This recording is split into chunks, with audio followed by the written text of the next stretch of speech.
বনে বাদারে কচুর মুহি হইয়া পড়ে থাহেছে, কেউ কোনোদিন তাগাইও দেখিনি কচুর পাতা কচুর মুহি। আর আহানে পাতা তো পাতা, গুড়াও থাকতেছে না। আসসালামু আলাইকুম রহমতুল্লাহ। টুক করে কটা কচুর মুহি কিনিলাম। 8 কেজি কচুর মুহি কিনেছি, তা সেহেনতে কয়টা নিলাম বত্তা খাওয়ার জন্য। আগে তো মানুষ শখ করে বত্তা খেত, আর আহানে চাপে পড়ে বত্তা খাতি আসছে। কারণ কি, জিনিসপত্রের যা দাম, অল্প একটু বত্তা নিয়ে একথাল ভাত খাতি আসছে। কারণ এত এত দাম হয়েছে জিনিসপত্রে, এই জিনিস কিনার সামর্থ্য মানুষের থাকতেছে না। তা আমি ওই 8 কেজি কচুর মুহি কিনিলাম, সেহেনতে কটা রান্ধিছি, আর কয়টা এই সিদ্ধেরে নিছি বত্তা খাওয়ার জন্য। এই কচুর মুহি কটারে সিদ্ধেরে রে গা হাত পা শুলে নিচ্ছি, শুইলে ছাইলে নিয়ে তারপরে ভর্তা করব। তোমরা কি কোনোদিন কচুর মুহি ভর্তা খাইছাও? এরা মিট্টুসখানিক ভর্তা হলে 2-3 থাল ভাত খাওয়া যায়, বুঝছাও? তা এত দামের জিনিস অত না খাই, অল্প স্বল্প সুন্দর করে মজা করে খাই। তাই চলে আসলাম সেই কচুর মুহি ভর্তা করতে। এই কচুর মুহি কটারে ভালো সুন্দরের ধুইছি, কাদা মাদা সব ধুইয়ে ফেলাই দিয়ে তারপরে এরে কিন্তু সিলতে ওই সিদ্ধেরে নিয়ে সিলে নিচ্ছি।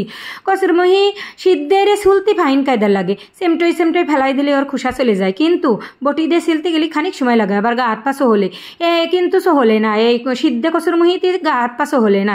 সিদ্ধেরলি তো ওর সহুলানি অ্যালার্জি পাঁচরা সব চলে যায়। তাইতে বলে আমি সিদ্ধেরে নিছি, নিয়ে খাবলাখানেক নুন নিলাম, আর দুটো বড় দেহে শুকনো জাল ভাইজে নিছি।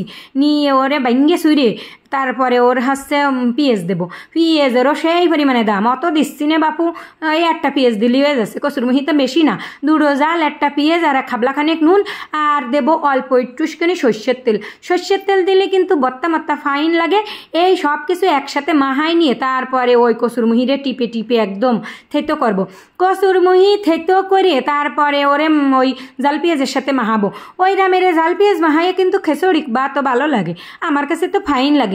ওই পাঁচফোড়ন হোটেলে খাতে গেলে না ওই রাম একটা বত্তা দেয়, ওই পরাটার সাথে সবজির সাথে খাতি, আমার যে কি ফাইন লাগে। এই লোভে লোভেই আমি ওই পাঁচফোড়ন ওই হোটেলে যাই, ওখানে আমার ওই বত্তাটা ফাইন লাগে। তা যে কথা করছিলাম, এই সেই জাল পেঁয়াজ চটকাই নিয়ে কচুর মুহি কটারে টিপে টিপে তারপরে রে হাসছে ওর সাথে মাহাই নিচ্ছি। কচুর মুহি কটা ছিলে খানিক সময় থুয়ে দিলাম, ওই জন্য আখাটা মেরে গেছে, ভালো সিদ্ধ হয়েছে। কিন্তু ওই যে ঠান্ডা হয়ে গেছে, ওই জন্য আর গলতেছে না। তা ওরে চটকাই একদম মানে ধরিছি যখন, তখন কি আর ওরে কমে ছেড়ে দিবানি, ভালো মতন ওয়েট করে ওরে একদম থেতো করে মিহি করে বত্তা করে নিচ্ছি।